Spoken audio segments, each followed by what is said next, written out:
뭐 아시는 분은 아시겠지만은 양주동 선생이 3.1운동 일어나던 해인 다음 해인 1920년대에 쓴 몇 어찌라는 유명한 글이 있죠. 이거를 여러분들이 아시는 분들은 알 거예요.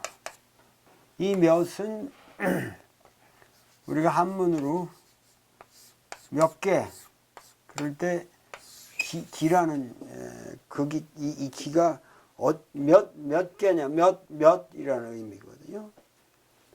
그 다음에 어찌는 어찌하자. 그래서 기하라는 말을 우리말로 몇 어찌라고 표현했죠. 근데 여러분들이 기하학이라고 할 때 이 기하라는 말은 기하학이라고 할 때 이 기하학이라는 말은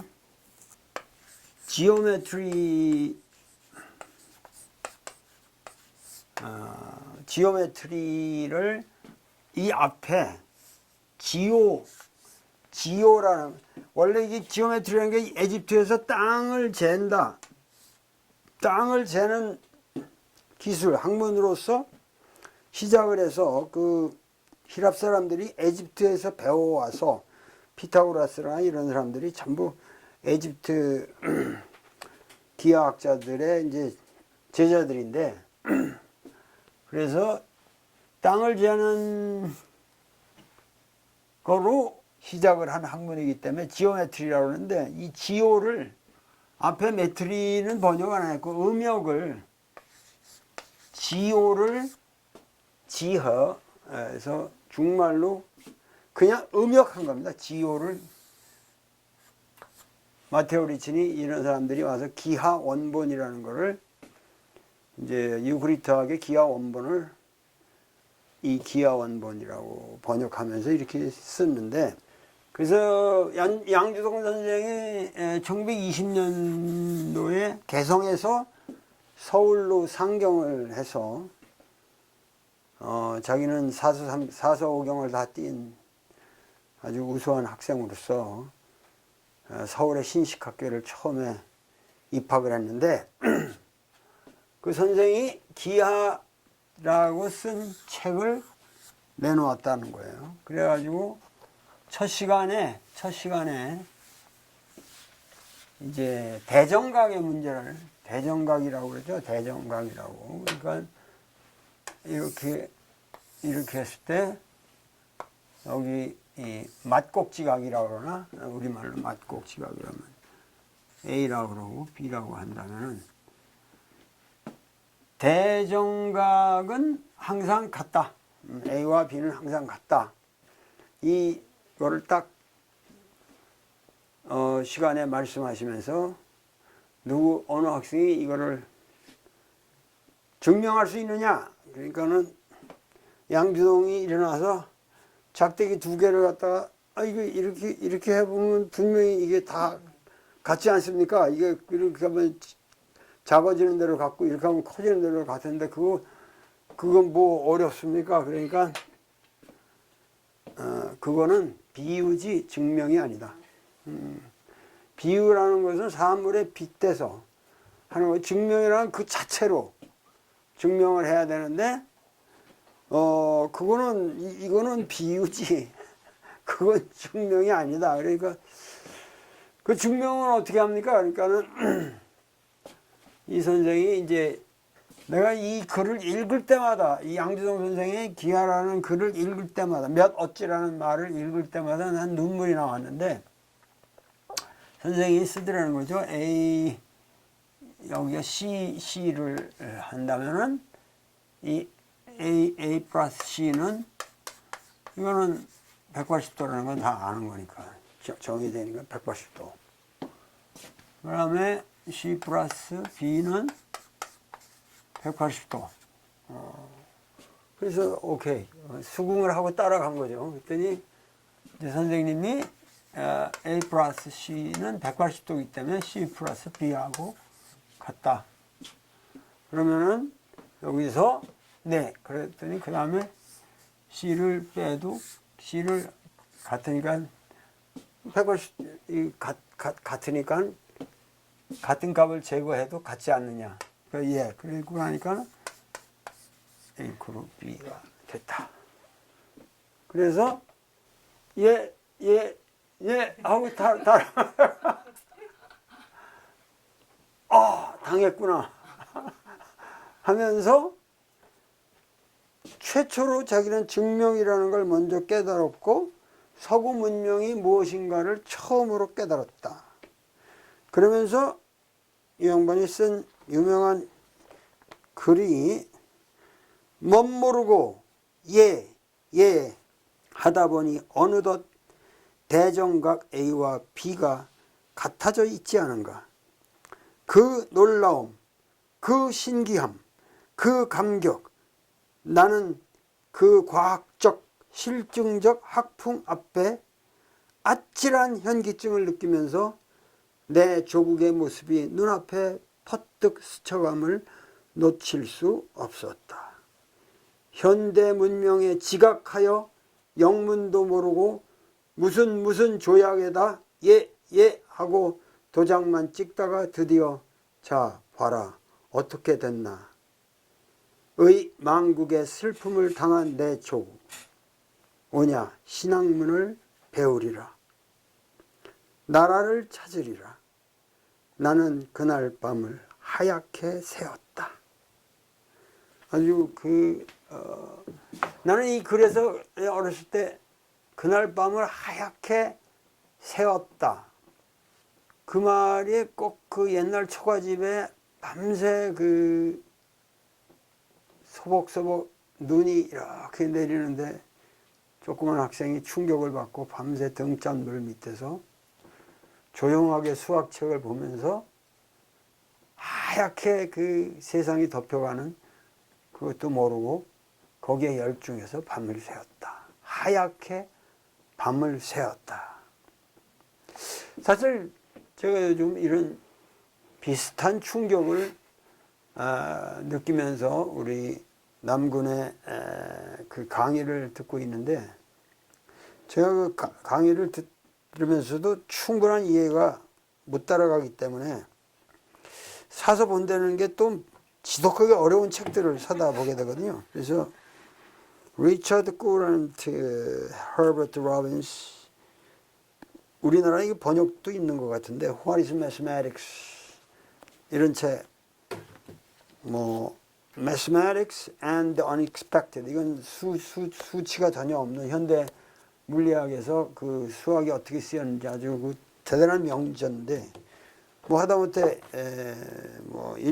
일본 사람이 진 거지만 인공지능과 테크놀로지. 근데 이런 책은 남 교수가 하는 강의 벌써 10강에 한 줄도 안 돼요. 내용이 한 줄도 안 돼요. 그러니까 일본 문명이 얼마나 나는 후진가 하는 걸 느낄 수 있는데 한 줄도 안 돼요. 무슨 얘기냐면은 전문가라고 하는 사람들이나 이런 사람들이 지금 다루고 있는 수학이나 이런 것들이 너무 전문적이거나 너무 유치하거나 그렇지 않으면은 가장 핵심적인 거는 그 뭔가 그 핵심을 전달하는 내용이 없다는 거예요. 근데 우리 남 교수의 강의는 뭔가 다 이해는 못 시키고 있다 할지라도 뭔가 전체를 파악하고 그야말로 문과 학문 인문학을 한 사람으로서 그 전체를 파악해서 뭔가를 전달해 주고 있어요. 그래서 점점 제가 그 학문을 흥미를 느껴가고 있는데 따라가려니까 너무 힘이 드는 거예요. 예를 들면 이 함수라는 것도 우리가 이제 이게 이 함수라고 중국 사람들이 상자 이게 발음에서 온 건 아니고 한수니까 펑션하고 아무런 관계 없어요. 근데 이 사람 일본 사람들은 이게 중국말로 이거라면 칸스이가 되거든요. 이 칸스이라는 거 일본 사람들은 관계를 칸이라고 하기 때문에 반드시 일본에서는 관계된다는 관자를 씁니다.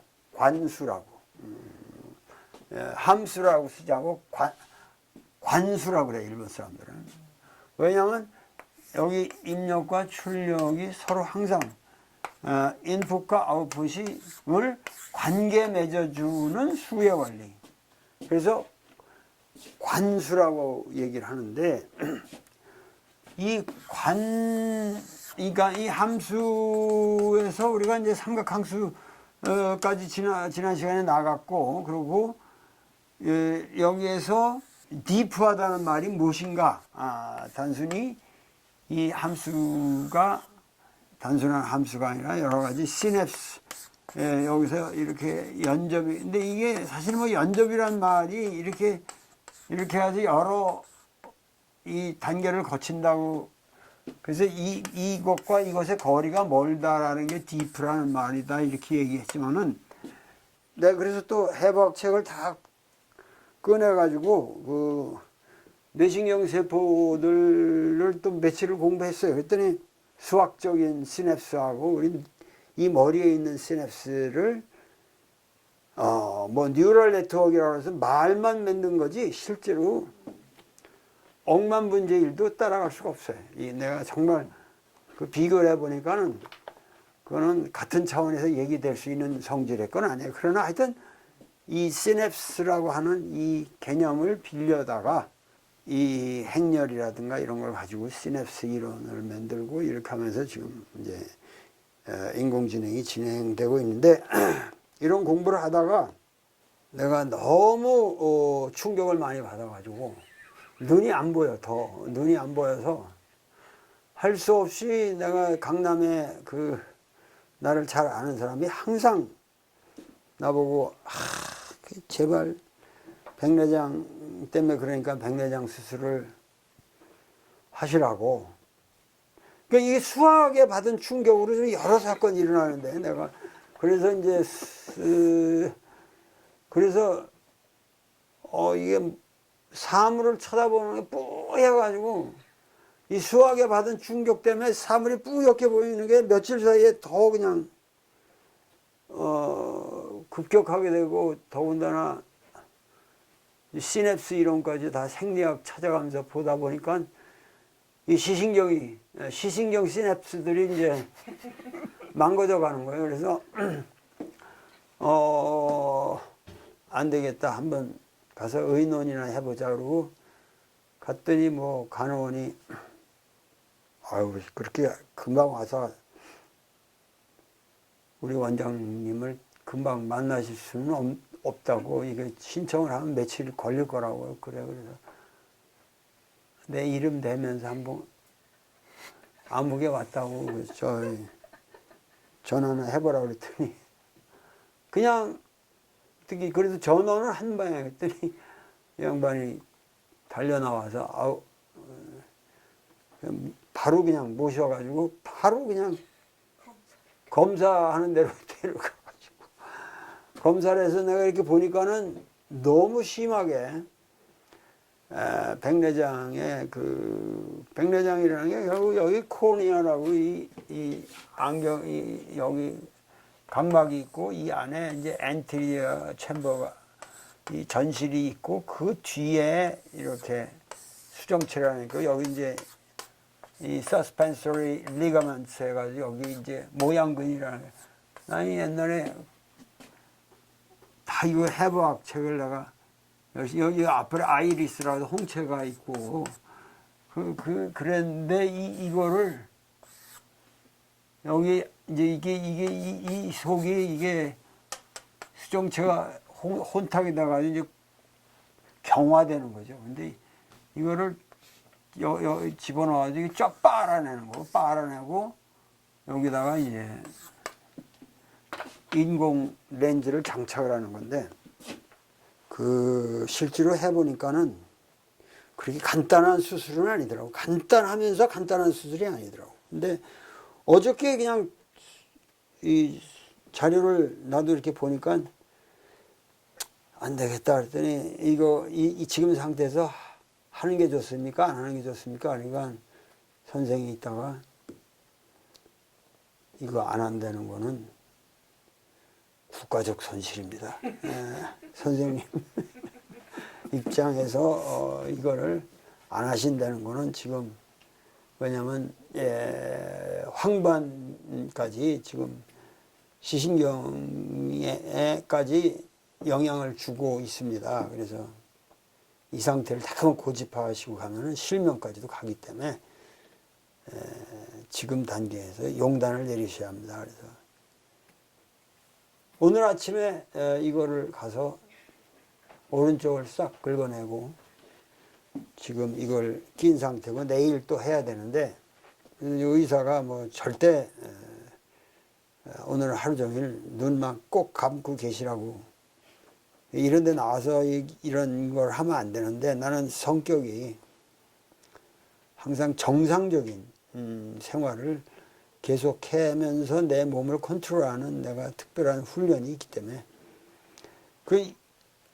이것도 또 수학에 받은 충격 때문에 침대에서 떨어져가지고 이게 이제 여기 부러진 거란 말이에요. 여기 부러졌는데 일주일 동안 내가 이걸 하고 있었는데 나는 요거 풀기도 하고 뭐 이러면서 저기 했는데 내가 오늘 딱 감이 생겼거든. 그래가지고 이것도 있는데 여기 이거까지 하시냐고. 그런데 오늘 내가 딱 정형외과 가서 다시 엑스레이 찍으니까는 기적적으로 왜 또 싹 붙은 거예요.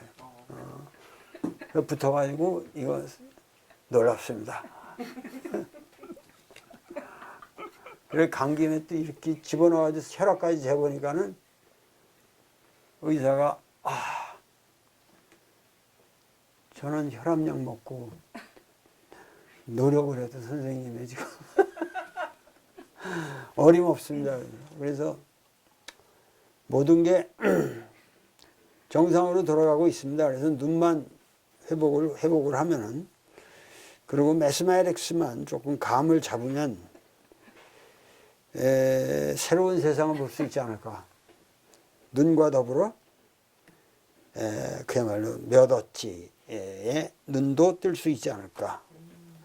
그래서 이 정말 옛날 사람들, 우리나라 사람들, 근대 개화기의 사람들이 이 사람은 영문학자면서도 우리나라 향가를 최초로 번역을 했고 나도 어렸을 때 대학교 다니면서 양주동 선생의 향가문학은 꼭 읽어야겠다 그래서 내가 그 전체 이 두꺼운 책을 읽었던 기억이 있어요. 그래서 일본 사람들이 그 뒤에 그 후기를 보면은 자기가 이걸 발표했을 때 그 일본 학자들이 한국에도 학자가 있다. 뭐 그러면서 아주 대단히 감동적인 그냥 왜 말을 하는 거면 자기 자랑을 너무 심하게 하는 것 같아가지고 그런데 사실 그 사람 글 보면은 대단한 심오한 메시지가 많습니다. 그래서 그야말로 그 시대를 살았던 사람들은 인테그레이션의 세계를 살았던 거죠. 그 융합적 사고를 하고 영문학을 하면서도 국문학의 개척적인 국문학의 개척자가 되었고 또 이 수학에 있어서도 우리나라 그야말로 수학의 필요성을 이렇게 강하게 말씀하셨는데 오늘날 우리가 살고 있는 이 시대야말로 우리가 수학을 반드시 이해를 하고 살아야 되지 않을까. 이런 의미에서 남 교수의 강의는 우리 민족에게 새로운 몇 어치의 감격을 전해주는 그러면서도 단순히 이것이 여러분들이 이해한다 안 한다를 떠나서 고려대학 영문과에서 강의하고 있는 내용 그리고 이것이 모든 사람들에게 그 문과적 소양을 가진 사람들에게 그 정확한 수학은 아니라고 할지라도 수학이 무엇을 의미하고 인공지능이 무엇을 의미하고 현대문명이 무엇을 지향하고 있는지 그런 모든 문제에 대해서 감을 잡게 해준다. 감을 잡게 해준다는 거예요. 이런 책 아무리 봐도 이런 세계적인 명조를 봐도 감이 잘 안 와요. 감이 잘 안 와. 근데 우리 남 교수 강의는 그래도 여러분들에게 뭔가 감동을 전하고 있다. 그 감동을 이어 나가겠습니다. 네, 지난 시간까지 한 거 간단하게 요약을 하면요. 제일 먼저 우리가 다루었던 게 데이터라는 것은 벡터로 설명될 수 있다. 벡터라이즈 돼야 된다. 이렇게 이야기했습니다. 뭐 대표적으로 이미지가 있고, 그다음에 사운드가 있고, 텍스트가 있고, 뭐 여러 가지 많은 것도 있을 수 있지만 수치화 될 수 있다고 이야기했습니다. 그리고 또 우리는 함수라는 것을 배웠습니다. 함수는 어떤 입력이 들어가서 어떤 변형이 있고 그 다음에 출력이 나온 것을 함수라고 그랬습니다.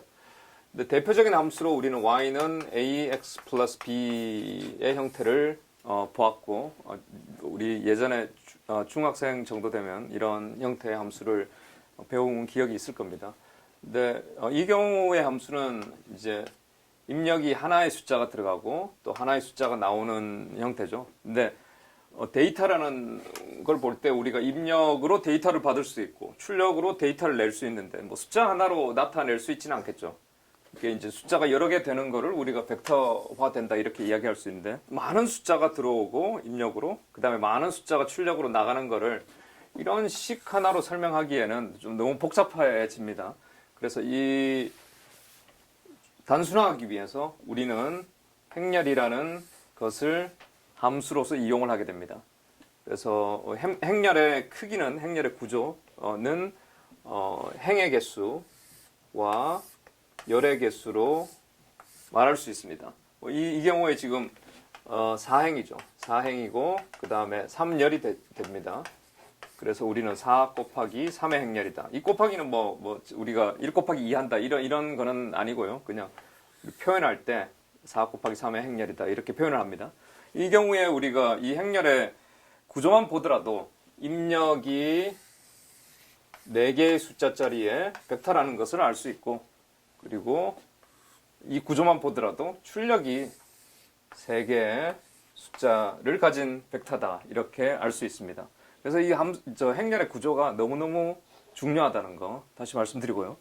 그리고 이 행렬의 구조 가지고 행렬의 차원이라고 부르겠습니다. 행렬의 차원 가지고 또 조금 더 깊은 이야기를 또 해보겠습니다.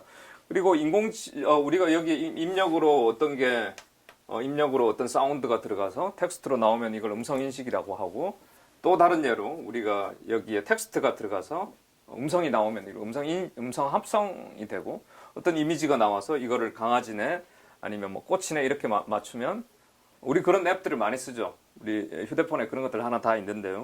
뭐 이미지 인식기, 뭐 판별기 이렇게 부를 수도 있는 거죠.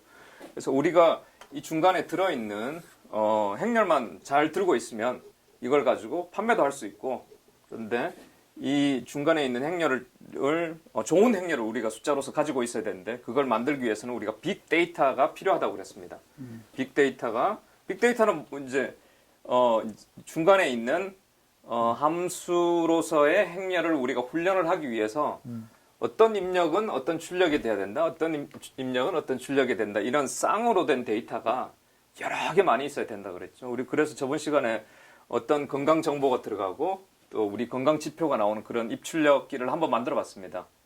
그래서 그런 데이터를 한 10,000개 정도 갖고 있으면 우리가 중간에 있는 하나의 반복을 거듭해서 중간에 있는 좋은 행렬 결국은 잘 설명해 줄 수 있는 입출력 관계를 잘 설명해 줄 수 있는 중간에 좋은 행렬을 하나 우리가 찾을 수 있다. 이거를 인공지능의 훈련 혹은 학습이라고 이렇게 불렀습니다. 자, 그런데 이게 뭐 우리가 인공지능의 입출력 관계가 뭐 단순한 경우도 있지만 좀 복잡한 경우도 많지 않습니까? 예를 들어서 뭐 알파고를 한다든가 이런 거는 생각보다 복잡하고 그리고 뭐 어떤 로봇을 제어하는 이런 거면 뭐 단순한 여러 행렬 하나로 되지는 않겠죠. 입출력 관계가 상당히 복잡하다. 패턴이 있기는 있는데 그게 패턴이 상당히 복잡하고 여러 번의 함수로 이렇게 겹쳐져서 나왔을지도 모르는 그런 거라면 그 복잡도가 높은 거라면 우리가 출력 부분을 이렇게 뒷부분으로 보내가지고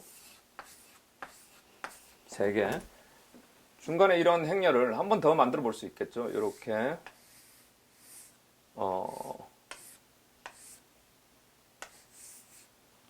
4, 3 해서 여기는 3 이렇게 하면 지금 여기서 4 곱하기 3이니까 4짜리 입력이 들어가면 3짜리 중간 출력이 나오겠죠. 근데 이 행렬은 우리의 크기가 어떻게 됩니까? 지금 3 곱하기 2의 행렬이죠. 그래서 이거는 우리가 2의 출력이 나올 수도 있는 거죠. 그럼 여기 또 마지막으로 3을 만들려면 또 2 곱하기 3을 하면 또 3이 만들어지는 거죠. 2 곱하기 3의 행렬이 있으면.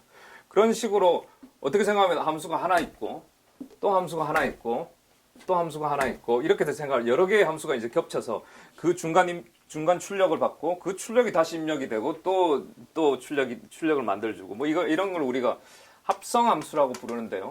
여러 개 합성됐다고 뭐 이런 용어는 사실 필요 없습니다. 컴포짓 펑션인가 뭐 그렇게 하는데 용어보다는 이렇게 여러 함수로 하나의 함수가 안 되면 여러 함수를 거쳐서 결국은 입출력 관계도 표현할 수 있다 이렇게 생각하시면 됩니다.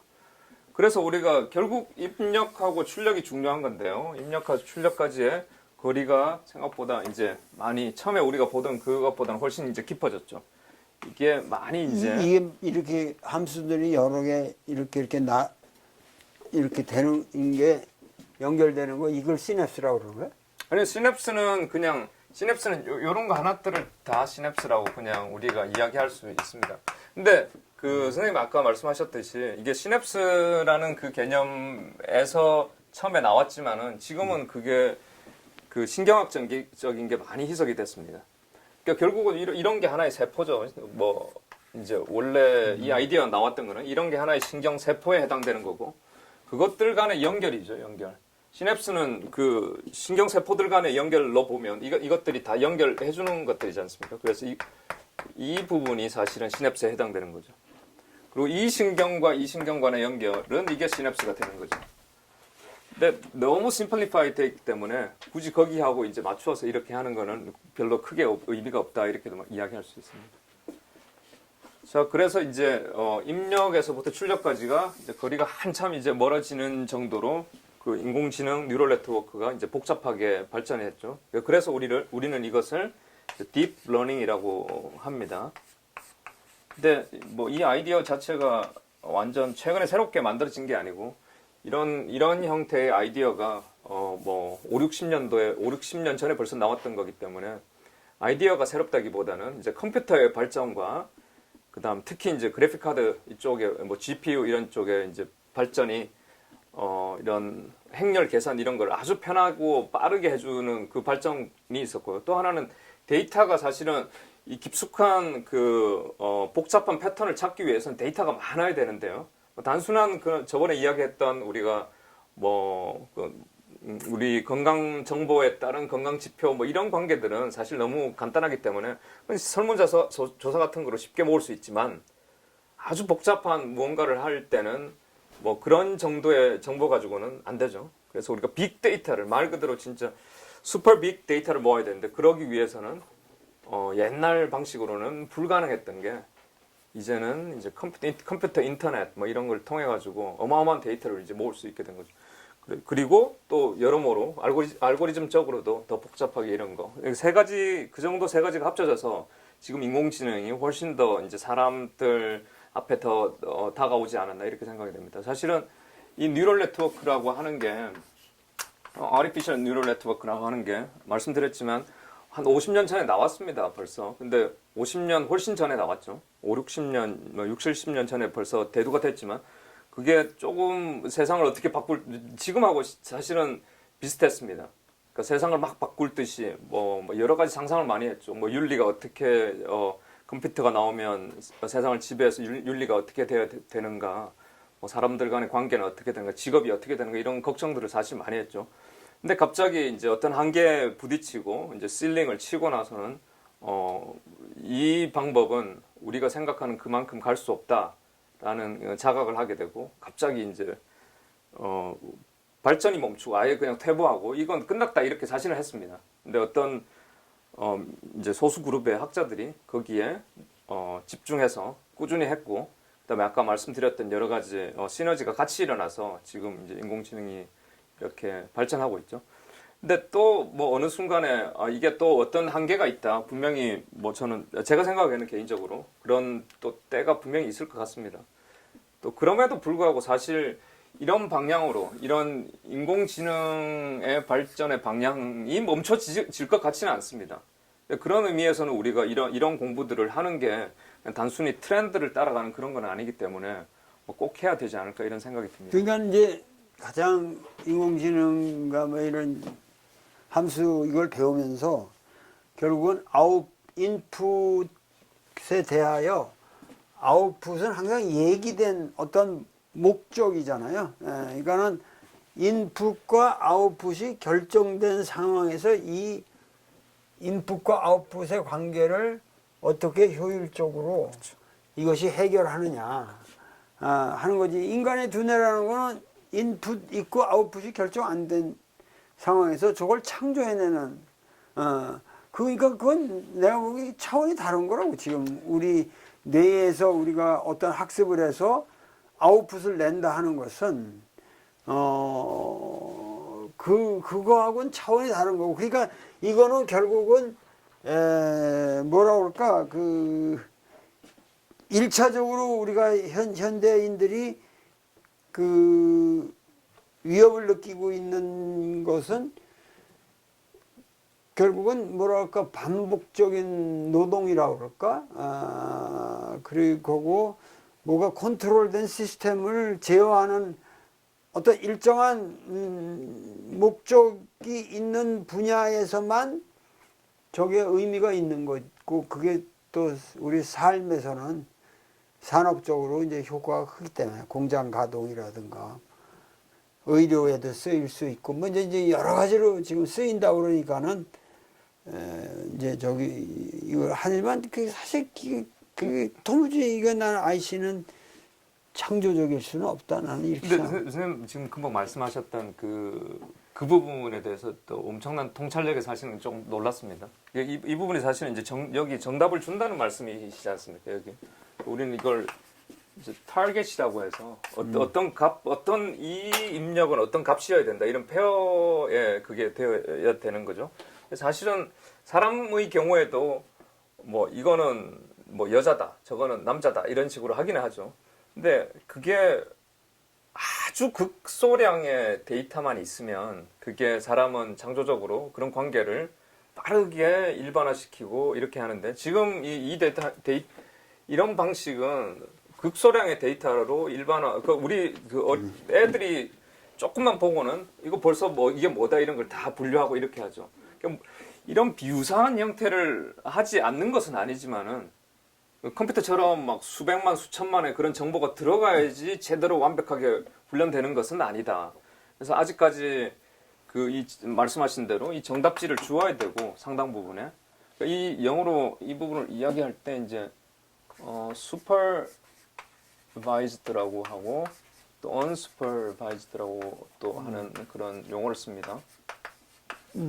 supervised는 이제 어떤 타겟이 되어라 이렇게 하는 거고 그냥 자연적으로 emerge 되도록 그냥 자연적으로 어떤 정답값도 주지 않았는데 자연적으로 그냥 그렇게 나타나는 그런 게 사람한테는 상당히 많습니다.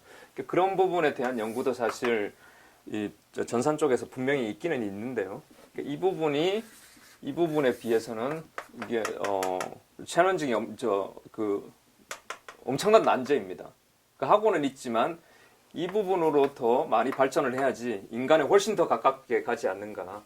지금 그 부분이 지금 인공지능에서 극복해야 될 그런 난제 중에 하나입니다, 사실은. 네. 그러나 하여튼 알파고가 됐든 알파고가 지금 위대한 바둑저인데 바둑을 두는 어떠한 행위에 대해서 바둑을 이기는 도록 그 타겟이 설정돼 있고 그 작업을 자기들이 딥러닝을 통해서 하여튼 뭐 트레이닝 우리가 시키고 이런 것을 통해서 하여튼 이 결과를 그렇죠, 그렇죠. 내는데 지금 사람이 못 도착할 정도로 탁월하다 그거지만 그건 그 목적을 위한 것에서만 일어난 그 계에서만 일어난 거 아니에요. 그러니까 인간은 뭐 이거 난 안 두겠다고 그럴 수도 있는 근데 거고. 사실 바둑이라는 건 생각보다 엄청 단순한 그 세상이지 않습니까? 그 속에서 컴퓨터가 조금 더 잘했다고 해서 어떻게 보면 기억력하고도 관련이 있는 거고 거기서 잘했다고 해서 나머지 모든 세상이 컴퓨터에 의해서 어떻게 된다 이거는 조금 너무 큰 그거 그렇지. 아닌가 너무 싶습니다. 유비를 확대한 거지. 네, 네, 네. 그 출력값을 인간이 주는 게 아니라 출력값을 얻기 위해서 이걸 할 수도 있잖아요. 왜냐면은 가령 예를 들면은 우리가 지금 뭐 플라스틱 이렇게 버리면은 이 미래가 어떻게 될까 가령 뭐 100년 뒤 지금 이 소비 상태로 봤을 때 빅데이터 다 집어넣어가지고 그러면 컴퓨터가 대답을 줄 거 아니에요. 인간은 구현할 수 없는 대답을. 이제 이런 시스템을 조금 이제 보면 볼수록 아 그런데 한계가 있구나. 생각만큼 그렇게 컴퓨터가 스마트하지 않다라는 네 사실은 정답을 다 줘야지. 뭐 이런 경우에 이렇게 했구나. 이런 경우에 이렇게 했구나. 이 바둑 상황에서 이렇게 이기더라. 이렇게 해야지 바둑을 이기더라. 이런 모든 거를 우리가 경험했던 거를 많은 입력을 주어서 훈련을 시켜야지 되는 게 지금 시스템이라고 생각하시면 됩니다. 근데 그냥 엄청나게 많은 데이터가 정형화되지도 않고 그냥 그걸 주고는 알아서 컴퓨터에다는 엄청나게 똑똑하니까 뭐라도 해결책을 달라. 절대로 그렇게 스마트하지 않습니다. 가령 일기예보 같은 거는 네, 그거잖아요. 예측이 되잖아요. 우리 뭐 데이터를 주면 내일 이게 예측이 돼. 그런 식으로 더 확장돼가지고 어떤 타깃을 제가 그거 말씀드릴게요. 일기예보의 경우는 어떻게 되냐면 이렇게 훈련을 시킵니다. 어제가 오늘로 요 정답이죠. 어제가 오늘로 그리고 또 뭐 그런 식으로 하루 전이 그 다음 날로 하루 전이 그 다음 날로 계속 이런 식으로 그러니까 여기 시간이 들어가는 거죠. t 시간적으로 t-1에 대한 시간의 정보가 t의 정보하고 이제 함수의 관계를 이제 만들어 주는 거죠. 그래서 지금 이전에 정보가 있으면 내일이 어떻게 되는가 그것도 마찬가지로 똑같이 정답값을 주는 식으로 그렇게 훈련이 되어 있습니다. 그러니까 지금 우리가 이러이러한 정보를 다 넣고 인류의 미래가 환경의 문제가 어떻게 될 거냐? 아니 이게 너 포괄적으로 말고 단순하게 네. 플라스틱이 100년 뒤에 바다에서 플라스틱이 어떤 상태가 될 것인가? 그런 것도 그런 건 딱 심플하게 할 수 그러니까 있잖아요. 아까 말씀드렸던 대로 시간처럼 예를 들어서 뭐 그저께 어제 오늘이 주식이 어땠는데 내일이 어땠느냐 그렇게 따지면 또 이렇게 하다 보면 또 뭐 그런 식으로 시간과 관련되는 거는 그런 식으로 한다 이렇게 말씀드릴 수 있죠. 예, 예. 하여튼 그 얘기는 상당히 지금 여러 가지 문제에 우리가 봉착해 있는 여러 가지 대국적인 문제들을 제기하는 것이나 사실 그런 통찰에 관해서 그냥 예언자적으로 얘기하는 사람들의 빅데이터가 훨씬 더 유익할 수도 있는 거지. 그걸 하필 왜 컴퓨터한테 우리가 AI한테 물어야만 하느냐. 그러니까 어떤 구체적인 아주 그 어떤 좁은 그 텔로스가 뭔가 우리가 추구하는 그 목적이 아주 스페시파이드 되어 있는 것에 관해서 어떤 레퍼런스가 될 만한 값을 얻는다 그러면은 값어치가 있겠지만은 대체적인 문제에 관해서 그게 뭐 지금 뭐 플라스틱을 우리가 지금 사용하고 있는 그건 쓰질 말아야지 무슨 그 값을 구해서 인류가 어떻게 되리라는 걸 가지고 컴퓨터의 데이터를 가지고 사람들에게 위협을 해도 사람들이 그거 듣나요? 그러니까 하여튼 뭐 그런 얘기는 뭐 중요하지 않고 어떻게 됐든지 간에 이 AI가 만들어가고 있는 세계가 굉장히 사실은 알고 보면 심플한 세계고 네. 거기서 굉장히 효율성이 높고 그리고 많은 부분이 어떤 의미에서 우리 삶의 부분이 거의 90% 이상을 그런 샘플한 반복적인 일들로 점유되어 있기 때문에 지금 AI가 앞으로 먹을 수 있는 영역이 너무도 엄청나다는 거죠. 그 포스로서는. 그러나 AI가 건드리 못하는 10%의 세계가 또 우리가 생각하는 그 나머지 90%에 비해서 너무도 엄청난 영원히 그것이 따라올 수 없는 너무도 고차원의 세계라는 것은 항상 우리가 전제해 놓고 문명과 인간을 바라봐야 되지 않을까. 오늘 이야기는 이런 주제로서 끝내는 게 좋겠습니다. 오늘 강의는 이것으로 끝내기로 하겠습니다. 감사합니다.